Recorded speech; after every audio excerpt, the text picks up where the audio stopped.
आज से तकरीबन 93 साल पहले 93 ईयर्स पहले की बात है। 16 मार्च 1931 की तारीख थी और लाहौर के गवर्नर हाउस में एक मीटिंग हो रही थी। इस मीटिंग को जो हेड कर रहे थे उनका नाम था जॉफरी मॉन्टमोरेंसी, जो कि गवर्नर पंजाब थे। और इस मीटिंग का एजेंडा क्या था? एजेंडा ये था कि आज से चंद रोज़ बाद लाहौर में कोट लखपत जेल के अंदर जो कैदी मौजूद हैं उनमें से 3 कैदियों को फांसी के फंदे पे लटकाना है। और ये जब होगा तो उसके बाद पब्लिक ऑर्डर को मेंटेन कैसे रखना है, this was the agenda.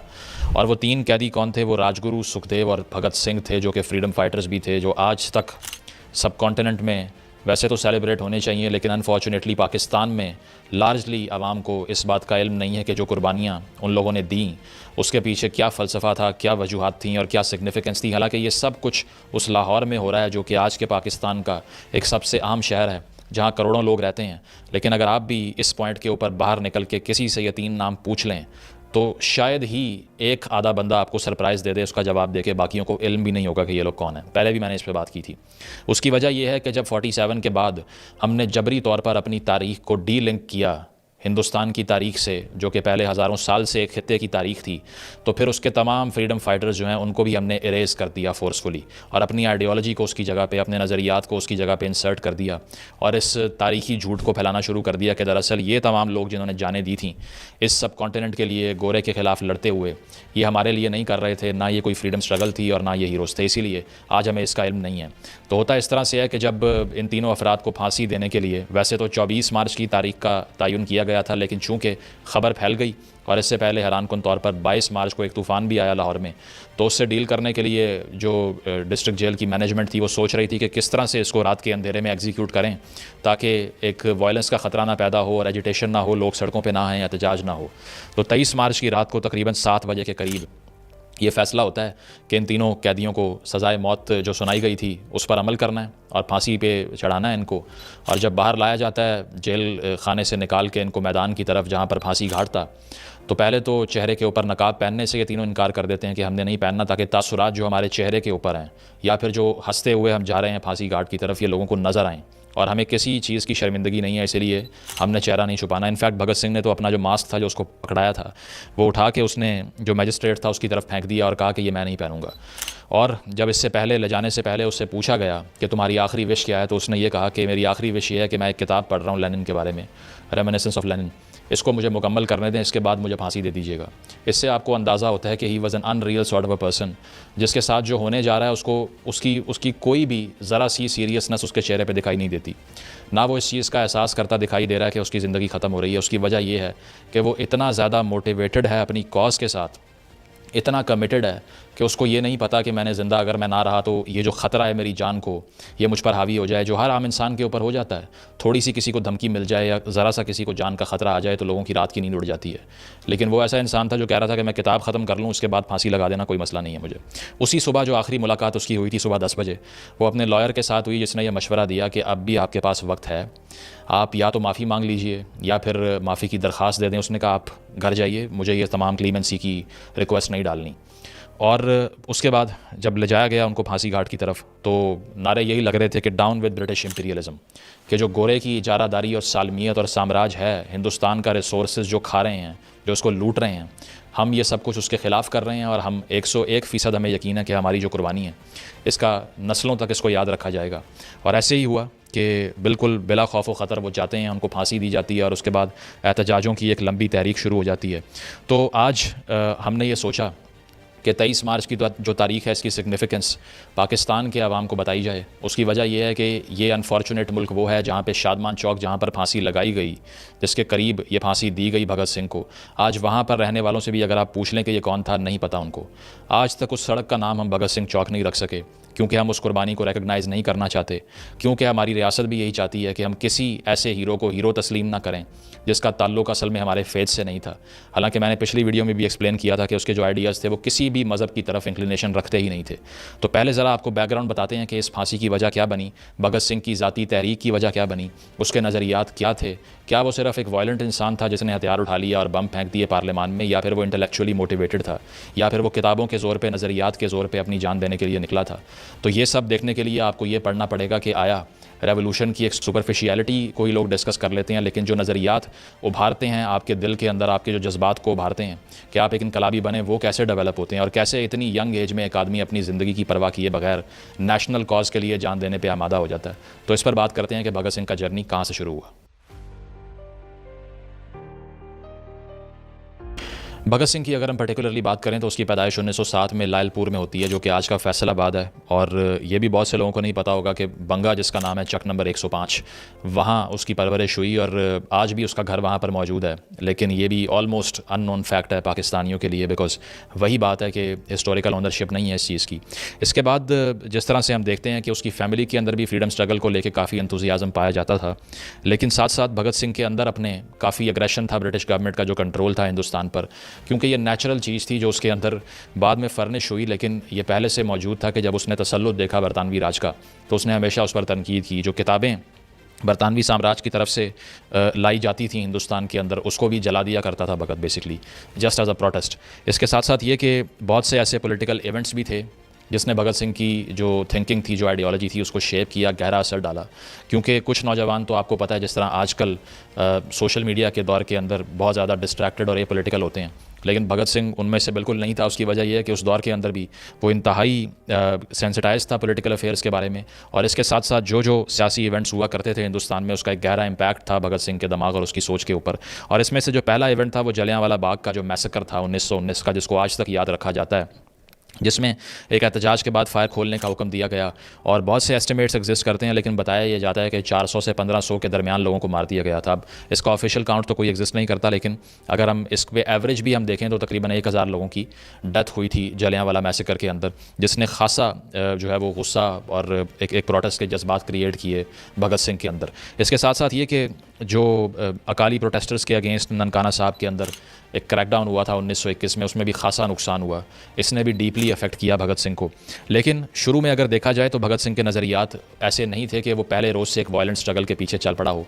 In fact जो नॉन कॉपरेशन मूवमेंट गांधी के अंडर चल रही थी आगाज़ में, तो भगत सिंह उसी को सपोर्ट कर रहा था। उसकी वजह यह है कि वो दरअसल जो उसका एंड था वो यही था कि जो बरतानवी साम्राज्य है वो हिंदुस्तान से ख़त्म हो और ये वापस जाएँ अपने मुल्क में, और यहाँ पर एक होमलैंड की जो अपनी पॉलिटिकल हायरार्की है वो क्रिएट हो, और फिर बाकी सोशलिस्ट आइडियल्स उसके क्रिएट हुए। लेकिन सबसे पहले जिस चीज़ को उसने सपोर्ट किया वो नॉन कॉपरेशन मूवमेंट थी।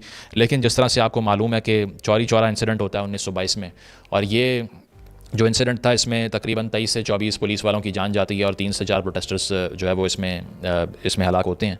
और वो इसीलिए कि पहले एहतजाज होता है, पुलिस फायर खोलने का हुक्म देती है और रिस्पांस में उस चौकी को ही जला देते हैं जाके प्रोटेस्टर्स। तो गांधी साहब ये इस चीज़ को एक्नॉलेज करते हैं कि पहले मैंने नॉन वायलेंस की जो फ़िलासफ़ी है वो आवाम को सिखानी है, इसके बाद मुझे लोगों को एहतजाज करने का हुक्म देना चाहिए। अदरवाइज़ अगर इसी तरह हर जगह कन्फ्रंटेशन होना शुरू हो गई तो ब्रिटिश गवर्नमेंट के पास एक जवाज़ आ जाएगा कि जो भी फ्रीडम स्ट्रगल हो रही है वो दरअसल एक वायलेंट और एक आर्म्ड स्ट्रगल है अगेंस्ट द ब्रिटिश एम्पायर। इसीलिए आप अगर आगे से फायर भी खोल देंगे तो वो जस्टिफाइड है, बिकॉज इट्स अ वॉर। तो ये देखते हुए जब गांधी ने नॉन कॉपरेशन मूवमेंट पर यू टर्न लिया और उन्होंने उसको जो है वो अबॉलिश कर दिया, तो इसके बाद भगत सिंह ने भी ये सोच लिया कि अब मैंने इस मूवमेंट का हिस्सा नहीं बनना।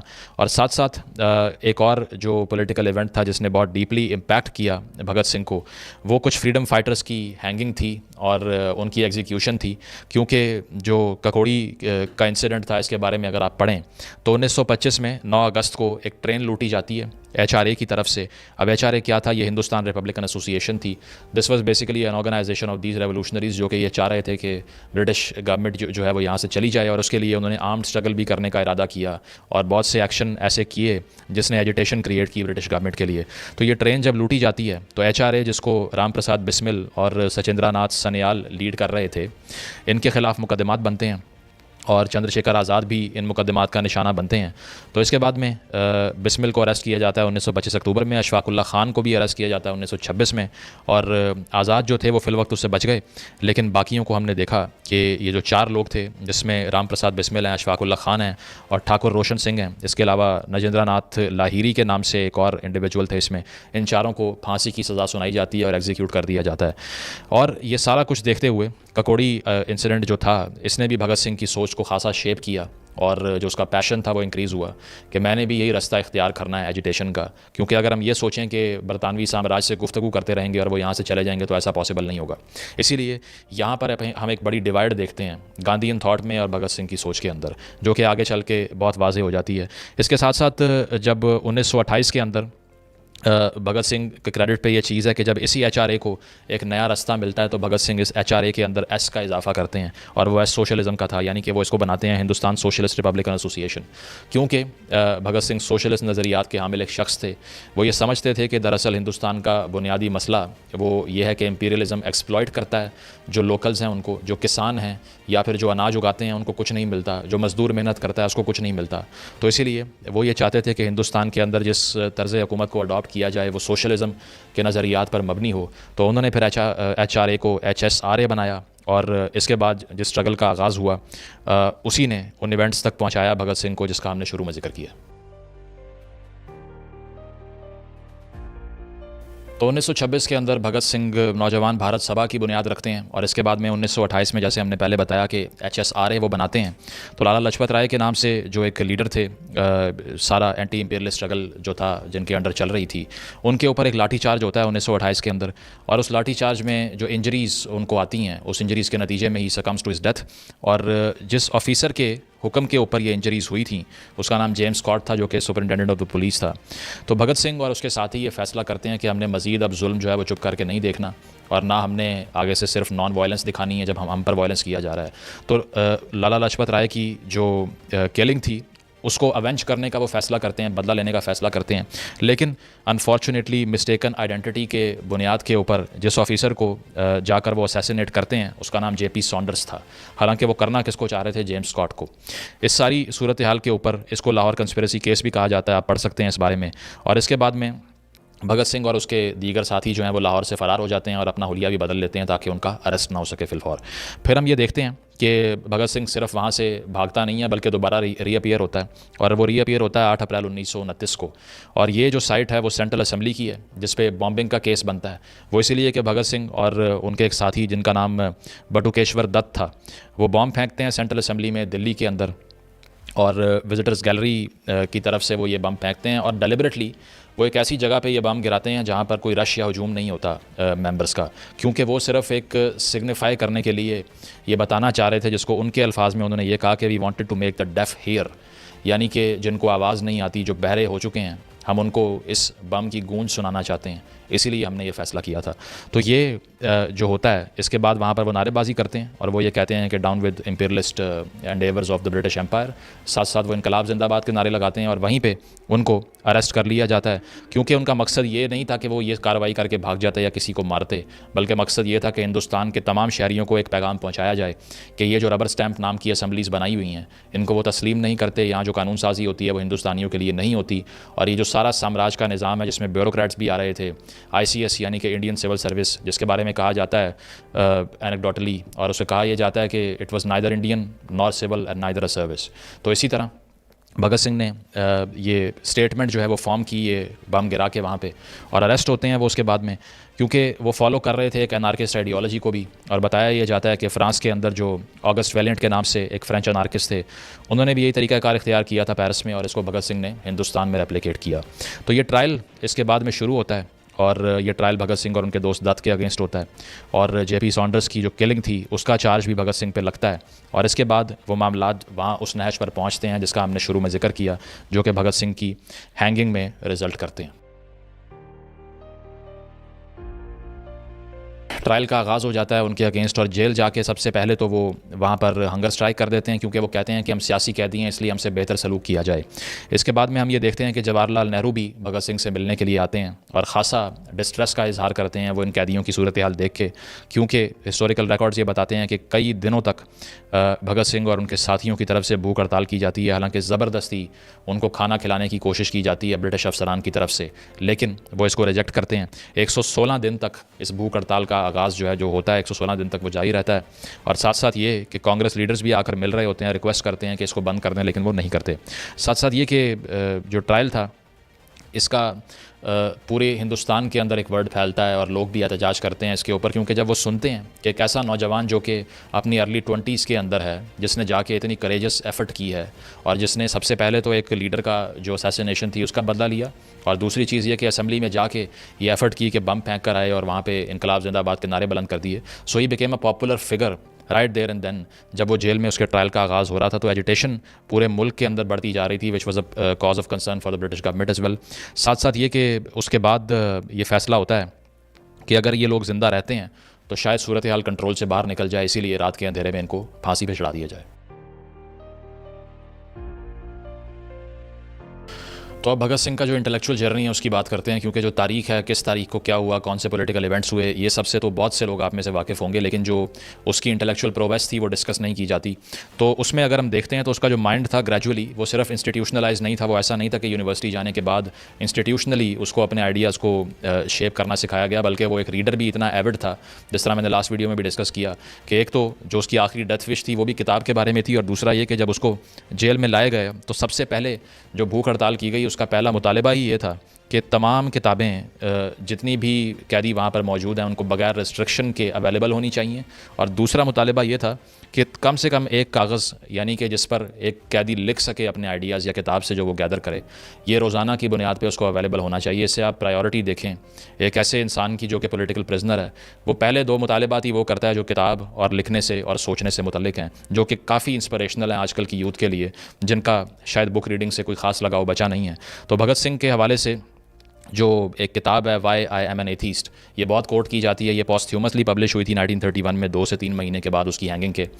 और इस किताब में वो अपना इंटेलेक्चुअल जर्नी एक्सप्लेन करता है कि शुरू में जब उसने क्रिटिसाइज़ करना शुरू किया अपने फेथ को, जो कि सिखिज़म था, तो बहुत से लोगों ने उस पर इल्ज़ाम भी लगाया कि दरअसल this is your vanity speaking, लेकिन उसने उसको एक्सप्लेन किया कि वैनिटी में और careful study of religions and there history and mythology में बहुत फ़र्क होता है। दूसरी चीज़ ये थी कि ये भी उस पर इल्ज़ाम लगा कि अब चूँकि तुम बहुत पॉपुलर हो चुके हो और अब इसलिए कि तुम्हारी जो तहरीक थी वो मकबूल हो चुकी है, तो अब तुम में एरोगेंस आ गई है और इसीलिए तुम ऐसे आइडियाज़ को सपोर्ट कर रहे हो जो रिबेलियस आइडियाज़ हैं। तो उसने ये कहा कि दरअसल जब मैं बिल्कुल अननोन और ऑब्सक्योर इंडिविजुअल था और जब मैं जवान हो रहा था उसी वक्त से मेरे जहन में ये ख्यालात आ रहे थे, इसका मकबूलियत से कोई ख़ास ताल्लुक़ नहीं है। तो ये वो दौर था जब भगत सिंह ने इंटरनेशनल स्ट्रगल्स के बारे में पढ़ना शुरू किया और इंटरनेशनल रेवोल्यूशंस के बारे में पढ़ना शुरू किया। इसके अंदर एनार्किस्ट थिंकर्स भी थे, जिसमें बाकुनिन आता है। साथ साथ मार्क्स और लेनिन की जो राइटिंग्स थी उसको बहुत गौर से उसने पढ़ा, और एक हिस्ट्री का तालिब इल्म जो कि तारीख़ के जो पॉलिटिकल इवेंट्स हैं उनसे सीख के अपनी मूव्स को कंस्ट्रक्ट करता है, ये भगत सिंह की पर्सनैलिटी पोर्ट्रे किया करती थी। इसके साथ साथ उसने ये भी बताया कि 1926 के इख्तिताम के साथ साथ ही उसके अंदर जो स्केप्टिसिज्म था वो हावी होना शुरू हो गया, और उसने आहिस्ता आहिस्ता जो उसका फेथ था उसको रिजेक्ट करना शुरू कर दिया, क्योंकि सेंस नहीं बनी। यह आपको ये बताता है कि कन्फर्मिस्ट थिंकर जो होता है माशरे के अंदर, जिसको जो बताया जाता है वो उसको कभी डाउट नहीं करता, भगत सिंह उनमें से एक नहीं था। In fact he used to flow against the tide from the day one. साथ साथ ये कि दीगर राइटिंग्स भी भगत सिंह की मौजूद हैं, और उसमें 1924 और 25 में लिखे गए आर्टिकल्स हैं, जिसमें एक आर्टिकल उसने लिखा जिसका नाम विश्व प्रेम था, जिसका मतलब है कि in love with the word. और इसके साथ साथ जो एग्जीक्यूशन हुई थी अकाली रेवोल्यूशनरीज़ की 1926 में, उस पर एक कमेंट्री लिखी जिसका नाम था होली के दिन रक्त के छींटे, यानी कि blood drops on the day of Holi. तो ये भी बड़ा एलिगोरिकल किस्म का एक राइटअप है उसका, जो कि आप पढ़ सकते हैं। इसके साथ साथ ये कि दूसरे जो वर्क्स थे भगत सिंह के जिसको आप पढ़ सकते हैं, उसमें कोर्ट स्टेटमेंट्स के नाम से एक वर्क है, और दूसरा letter to the young political workers, जिसमें वो नौजवान पॉलिटिकल वर्कर्स हैं उनको मशवरे दे रहा है कि किस तरह से एक तहरीक चलानी है और कैसे उसको इंटेलेक्चुअली शेप करना है। इसके साथ साथ भगत सिंह के जो दीगर नज़रियात थे जो कि HSRA में रहते हुए उसने लिखे भी और लोगों को पढ़ाए भी, उसमें एक क्रिटिक है, और ये क्रिटिक है साधु वसवाणी का, जो कि उस वक्त के एक पोइट थे और एक स्पिरिचुअल ओपिनियन लीडर थे। तो उनको भगत सिंह क्रिटिसाइज़ करता है, जिसमें एक बहुत ही इंस्पिरेशनल चीज़ आपको ये दिखाई देती है कि वो तमाम ऐसी सोचें जो कि रिवाइवलिस्ट किस्म की थी, जो कि हिस्टोरिकल ट्रेजेक्टरी को रिवर्स करने की सोच थी, जो ये सोच थी कि हमने माजी में ज़िंदा होना है। अब ये आज के पाकिस्तान के अंदर भी यही मसला है कि हम सिर्फ़ और सिर्फ उन लोगों की बात सुन रहे हैं जो हमें माजी में ले जाना चाहते हैं, जबकि फ्यूचरिस्टिक बात करने वाले हैं ही नहीं। क्योंकि एक पॉपुलिस्ट का अंदाज़ हो या फिर एक ऐसे इंसान का जो कि सिर्फ आवाम को लुभाने के लिए ये बातें करता है, वो सिर्फ ये बताता है कि पहले आपकी एक ग्लोरियस तारीख थी और मैंने आपको माजी का सफ़र करवाना है। जबकि एक प्रोग्रेसिव थिंकर का काम ये होता है कि वो फ्यूचर की बात करे और टाइम्स में अपनी कौम को और अपने सुनने वालों को आगे लेकर जाए। तो भगत सिंह उनमें से एक था जो प्रोग्रेसिव बात कर रहे थे। तो वसवाणी पे क्रिटिसाइज़ करते हुए भगत सिंह ने दरअसल ये कहा कि he is convinced that once upon a time our country had reached the final summit of development and today there is no reason for us to move forward at all. We only need to go back to the past. तो critic करते हुए वो ये कहता है कि वसवाणी लोगों को ये बता रहा है कि एक दौर ऐसा था जब हमारी रियासत और हमारा मुल्क पीक पर पहुंच गया था और अब हमें उसी दौर की तरफ वापस जाना है। और चूंकि वो वेदास की बात भी कर रहे थे और जिसमें आर्या समाज के हवाले से बात है, तो वो ये कहता है कि the beliefs of Vaswani are basically based on the belief that the almighty has poured all the knowledge of the world into the Vedas. No progress is possible beyond them. Therefore, the world has not and cannot achieve anything greater than the wonders or very on India had achieved in the ancient past. तो भगत सिंह ने इस सोच पर तनकीद की कि हमें ancient दुनिया में वापस नहीं जाना, और उसने ये कहा कि हमारा जो सलूशन है मसाइल का वो फ्यूचर के अंदर है, माजी के अंदर नहीं है। दूसरी चीज़ उसने ये कही कि रोमांटिक पोइट्री ये जनाब लिखते हैं, लेकिन ये सिर्फ़ और सिर्फ एक इमोशनली अपील करते हैं आवाम को। तो आपको एक रैशनलिस्ट दिखाई देता है भगत सिंह के अंदर, जो कि रीज़न की और लॉजिक की बात करना चाहता है, जो सिर्फ़ और सिर्फ खाली जज्बात से भरा हुआ नहीं है। बहुत से लोग ये समझते हैं ना कि वो गुस्से में आके उसने एक रिबेलियन क्रिएट कर दिया, लेकिन उसकी बेसिस भी रैशनैलिटी ही थी। उसकी वजह यह है कि वो इस तरह के शायरों को और उनकी शायरी को तनकीद का निशाना बना रहा है, जो सिर्फ जज्बाती किस्म की शायरी सुना के लोगों का दिल लुभा रहे थे। तो ये आपको दिखाई देता है कि एक उसके अंदर जो रेवोल्यूशनरी स्पिरिट थी, it was driven by the force of share reason and logic. साथ साथ ये कि एक और कमेंट्री उसको जो है वो जो बड़ी अट्रैक्टिव है उसकी, वो नेहरू और सुभाष चंद्र बोस के बारे में है, जिसके अंदर वो क्रिटिसाइज़ करता है बोस को। और वो इसीलिए कि यहाँ पर भी उसका क्रिटिसिज्म यही है कि सुभाष चंद्र बोस जो बात कर रहा है वो बेसिकली वसवाणी की तरह है, और वो बात यही है कि वो सिर्फ़ और सिर्फ रोमांटिक इमोशनलिज्म है। यानी कि वो ये बता रहा है कि एक दौर था जब ताजमहल चमका करता था और हिंदुस्तान का ताज था, और आज वो काबिज़ हो चुके हैं उसके ऊपर दूसरे लोग। तो इस पर भी भगत सिंह यही कह रहा है कि ये सिर्फ़ और सिर्फ, उसने एनेक्डोटली ये लिखा भी हुआ है कि he is a very emotional Bengali. तो सुभाष चंद्र बोस पे भी क्रिटिक इस बुनियाद पर उसने किया, और उसने ये कहा कि ये दरअसल डिसओरिएंटेड इमोशंस हैं। यानी कि बोस की जो राइटिंग्स थी या फिर उसकी स्पीचेस थी, उसको इस बुनियाद पे तनकीद का निशाना बनाया कि ये इमोशनलिज्म है और हमें ये नहीं चाहिए। और इसके साथ साथ तारीफ़ की जवाहरलाल नेहरू की, और उसकी वजह यह है कि नेहरू का जो एड्रेस था उसको बहुत प्रेज़ किया। वो इसीलिए कि इस एड्रेस के अंदर नेहरू ने यह कहा था कि every youth must rebel not only in the political sphere but in the social, economic and religious spheres also. I have not much use for any man who comes and tells me that such and such thing is said in the holy text. Everything unreasonable must be discarded, even if they find authority for it in the Vedas and the holy book of the Muslims. यानी कि नेहरू ने जब ये कहा कि हमें इनकलाब बर्पा करना है, और वो सिर्फ ऐसा इनकलाब नहीं है जो सियासी मैदान में हो, बल्कि वो मुआशी मैदान में भी और नज़रियात के अफकार के मैदान में भी हो, तो इसको भगत सिंह ने बहुत सराहा और उसने इसकी तारीफ़ की। और उसने इस एड्रेस पे कमेंट्री करते हुए ये लिखा कि these are the thoughts of a true revolutionary. साथ ये कहा कि while Subhash Chandra Bose's thoughts are the thoughts of someone who wants to replace one regime with the other. तो ये कहा कि बोस की जो बातें हैं वो एक रेजिम को दूसरी से रिप्लेस करने की हैं, लेकिन जो नेहरू की बातें हैं वो एक पैराडाइम शिफ्ट है थिंकिंग के अंदर, के वो इनकलाबी सोच की बात कर रहा है। फिर उसने ये कहा कि one man thinks that our old system are very superior, यानी कि बोस की बात कर रहा है कि वो ये कह रहा है कि पुराने निज़ाम जो थे हमारे वो बेहतर थे। But the other man believes that we should rebel against these systems. दूसरा आदमी ये कहता है कि हमें उन तमाम निज़ाम हुकूमतों के ख़िलाफ़ इनकलाब बर्पा करना है। Yet the latter is called emotional sensitive and the former a transformative revolutionary. लेकिन हैरानकुन बात यह है कि बोस को तो रेवोल्यूशनरी कहा जाता है और नेहरू को इमोशनल कहा जाता है, हकीकत इसके उलट है। इसके साथ साथ ये कि भगत सिंह ने जो दीगर अपनी कमेंट्रीज़ लिखी उसके अंदर भी वो रैशनलिज्म के ऊपर स्ट्रेस डाल रहा है, और वो हिंदुस्तान की जो सोशल साइकोलॉजी है इसको डिस्कस कर रहा है। मसला आजकल के पॉलिटिशियंस में और आजकल की पॉलिटिकल क्लास में ये है कि वो सिर्फ सियासी बहसों तक महदूद हो चुके हैं। आप किसी को भी सुन लीजिए, बेशक हिंदुस्तान में, पाकिस्तान में, बांग्लादेश में, आपको सिर्फ टीवी के ऊपर शेयरली पॉलिटिकल कमेंट्री दिखाई देगी जिसमें जो महवर है सारी बहस का वो सिर्फ शख्सियात हैं, वो सिर्फ इंडिविजुअल्स हैं। लेकिन सोसाइटी के ऊपर क्रिटिसिज्म ना करने का नतीजा ये है कि अगर आपकी सियासत ठीक चल भी रही हो, अगर आपका मुआशरा इकनॉमिकली ग्रो कर भी रहा हो, लेकिन जो सोशल साइकोलॉजी है, जो आवाम का रवैया और बिहेवियर है, जो सोशल ईवल्स हैं, वो डिस्कोर्स से बिल्कुल माइनस हो चुके हैं। भगत सिंह की राइटिंग्स के अंदर ये दिखाई नहीं देता। इनफैक्ट एक उसने खासी राइटिंग्स अपनी सिर्फ इस बात को डेडिकेट की कि इंडियंस सोचते कैसे हैं और वो कैसे बिहेव करते हैं और सुपरस्टिशियस कितने हैं। वो ये लिखता है मैनिफेस्टो ऑफ नौजवान भारत सभा के अंदर कि we Indians what are we doing, a branch of peepal tree is cut and religious feelings of the Hindus are injured. कि एक दरख्त कट जाए तो लोगों के जज्बात मजरूह हो जाते हैं। आगे कहता है कि a corner of a paper idol tazia of the idol breaker Muslims is broken and Allah gets enraged. और मुसलमान भी छोटी छोटी बात पर लोगों पर ये इल्ज़ाम लगाते हैं कि आपने हमारा जो मज़हब है इसको वायलेट कर दिया है। Who can not be satisfied with anything less than the blood of the infidel Hindus. यानी कि जो सिर्फ ये कहते हैं कि हमें कुफरी या हिंदुओं का खून चाहिए, उस पर तनकीद कर रहा है। फिर कहता है कि man ought to be attached more importance that the animals and yet here in India. कि हिंदुस्तान के अंदर इंसानों से ज़्यादा जानवरों की अहमियत है, इसीलिए उनकी ज़िंदगी पे दंगे फसाद हो जाते हैं, लेकिन इंसानों की ज़िंदगी जाती है उस पर कोई बोलता नहीं है। Now this is pure societal and social critique from the man. साथ साथ वो ये कहता है religious superstitions and bigotry are a great hindrance in our progress.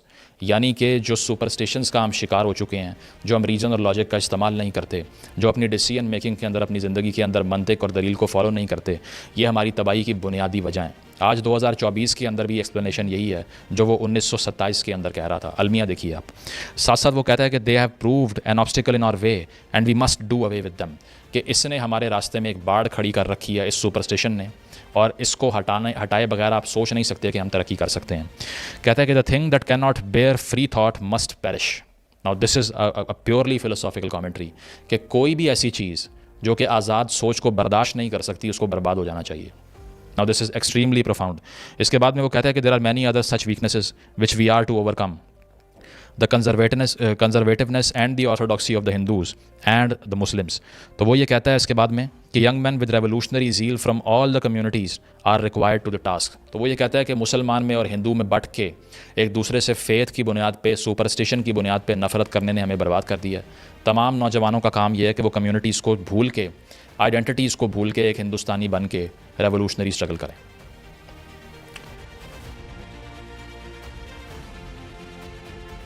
तो भगत सिंह ने जिस नौयत की सियासी तहरीक चलाई और इसके आइडियाज़ जिस तरह से शेप हुए वो तो आपने सुना, लेकिन सवाल ये है कि आज के पाकिस्तान में या हिंदुस्तान में या सब कॉन्टिनेंट में भी भगत सिंह की पर्सनैलिटी कैसे रेलेवेंट है। सबसे बड़ा सवाल तो ये है ना कि क्या सिर्फ उसको तारीख़ की किताबों में पढ़ के या स्कूल में या कॉलेज में जाके, वैसे हमारे यहाँ पर तो स्कूल कॉलेज में पढ़ाया जाता नहीं है, लेकिन कहीं भी अगर पढ़ाया जाता है तो क्या इन सारी बातों को हम इसलिए पढ़ लें कि हमने तारीख़ का सबक सुनाना है जाके या ए ग्रेड लेना है? नहीं, बल्कि इसका इस्तेमाल क्या करना है, इसकी रेलेवेंस क्या है, अब उस पर आ जाते हैं। तो इस्तेमाल इसका ये है कि भगत सिंह सबसे पहला लेसन जो आपको दे रहा है वो तो कल्ट ऑफ पर्सनैलिटी के अगेंस्ट है।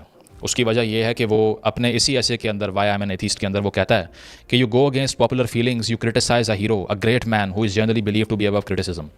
What happens? No one will answer your arguments in a rational way. Rather, you will be considered vainglorious. तो वो ये कहता है कि अगर आप हुजूम की या जो मैसेज हैं उनकी फीलिंग्स के अगेंस्ट जाकर खड़े हो जाएं, आप उनके ऊपर तनकीद करें, और साथ साथ उनके जो हीरोज़ हैं जो कि तनकीद से मुबर्रा हैं, यानी कि तनकीद से ऊपर हैं, जिनको क्रिटिसाइज़ आप नहीं कर सकते क्योंकि आवाम उनसे बहुत मोहब्बत करते हैं। जब आप उन लोगों पर तनकीद करते हैं तो आपकी बात का जो जवाब आता है ना, वो रैशनली या लॉजिकली नहीं आता, वो सिर्फ गाली की फॉर्म में आता है।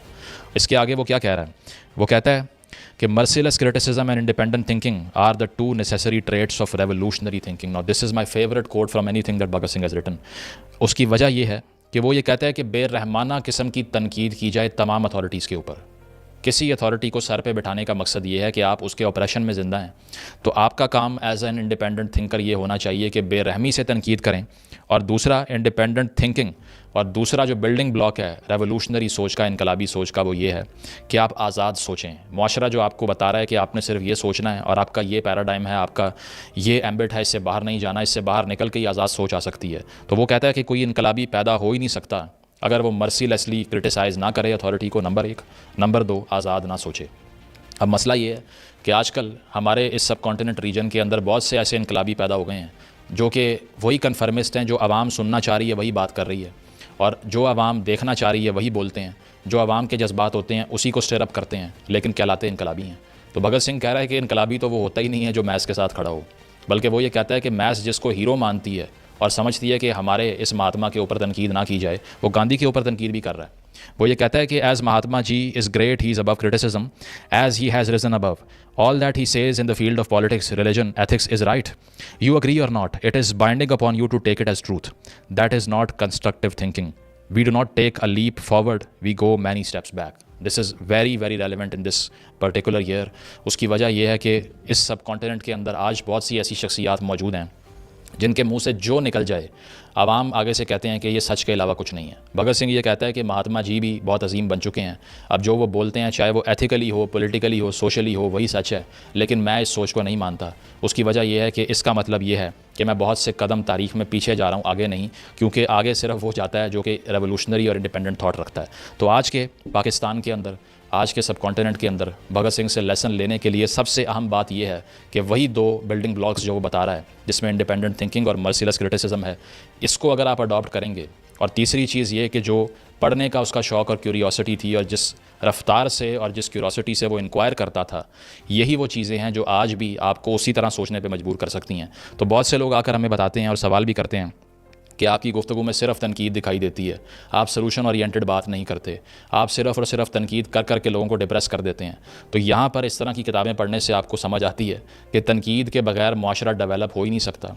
आप अगर किसी अथॉरिटी को सर पे बैठा लें और उसको एक कल्ट के तौर पे सामने ले आएँ और उस पर किसी भी तनकीद को सुन के आप गुस्सा हो जाएँ और आप ये कहें कि तुम असल में ट्रेटर हो, तुम कौम के ख़िलाफ़ हो, तुम इस सारी रियासत के ख़िलाफ़ हो जहाँ का तुम खाते हो, तो इसका मतलब यह है कि सबसे बड़ी मुखालफत रियासत की आप कर रहे हैं, क्योंकि आप इस रियासत को तनकीद से आज़ाद करना चाहते हैं, जो कि सबसे बड़ी बीमारी पैदा करता है माशरे में। वो सोशल भी होती है, पॉलिटिकल भी होती है, और वो हर किस्म की बीमारी इंटेलेक्चुअल भी होती है। तो भगत सिंह की रेलेवेंस जो है वो मुझे लगता है कि जितनी आज है शायद इससे पहले कभी ना हो। उसकी वजह यह है कि अब दोबारा से रिवर्सल ऑफ डेमोक्रेटिक एटीट्यूड्स इस माशरे में होता जा रहा है। अगर हमने ब्रिटेन से आज़ादी हासिल की थी वो इसीलिए कि यहाँ पे महाराजा या राजा क्रिएट ना किए जाएँ, यहाँ आवाम का रूल हो, लेकिन आज आकर फिर वही दिखाई दे रहा है कि चाहे बॉर्डर के इस पार हो या उस पार हो, शख्सियात परस्ती शुरू हो चुकी है और हर कोई पूछ रहा है अपने सियासी रहनुमा को, ये सोचे बगैर कि हमने एक रिपब्लिकन कॉम बनना था, मोनार्कीज़ के अंदर तो 200 साल गुजारा किया, फिर आज़ादी ली क्यों थी हमने। तो आज का मैसेज यही है कि भगत सिंह की इस थाट से जो प्राइमरी किस्म की मोटिवेशन आपको मिलती है वो पढ़ने की, आज़ाद सोचने की और तनकीद करने की है। और अगर आप ये करते रहेंगे तो भगत सिंह को फॉलो करने का सारा पर्पज़ आप कंज्यूमेट कर रहे हैं। Thank you.